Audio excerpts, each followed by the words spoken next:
Hello, hello, boils and ghouls. Well, boys and girls would be the more polite term. As today, you're going to read yet another selection from this big old book of 365 Disney bedtime stories.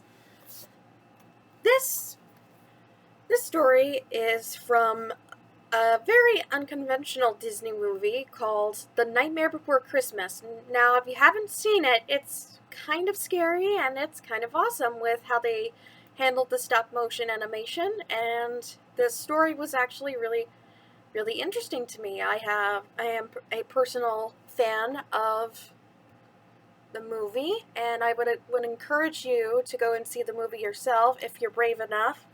Some scenes in the movie may be too scary for you, so if you don't want to see it, that's perfectly fine. I am not judging you.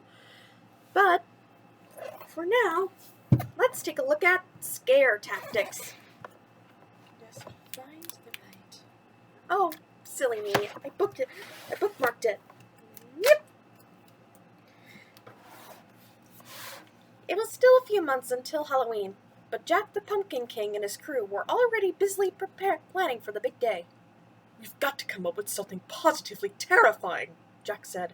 "The kids are getting harder and harder to scare every year." He was right. Last year, the kids had loved Jack's screeching pumpkins, but they hadn't been afraid of them. "Cool," one had said. "A pumpkin with a sound chip. I wonder where my mom can buy one." And when the children saw real ghosts swirling in the sky, they assumed they were created by some sort of projector. The vampires were especially disappointed. They lay in coffins all over town, sitting up to scare trick-or-treaters as they passed by. But instead of shrieking and running for their lives, the kids said, "Wow! A motion-activated dummy!" "So let's put all of our heads together," Jack said. "I'm counting on you." The citizens of Halloween Town removed their heads and put them in a large pile. "Oh, brother," Jack said with a sigh. "This is going to be harder than I thought." 1 week later, the creepy creatures assembled once again and offered up their suggestions.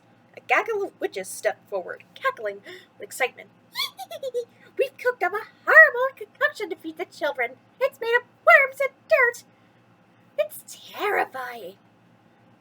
"Nice try," said Jack, "but I believe there is a Halloween treat made of cookie crumbs and jelly worms that is quite similar, and the kids love it." What if they stuck their hands in a bowl of eyeballs?" asked a witch. "They'll just think they're peeled grapes," said Jack with a sigh. We know, Lock, Shock, and Barrel said in unison. "We'll steal all the candy and the trick-or-treaters' bags and put in math homework instead. Now that's scary." Jack rubbed his skull.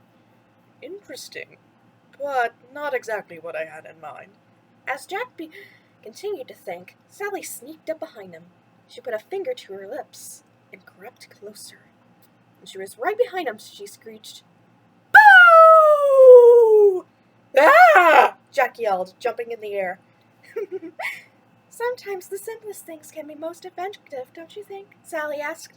A smile spread across the Pumpkin King's face. "Sally, that's brilliant! A well-timed boo never fails to scare the living daylights out of people, day or night."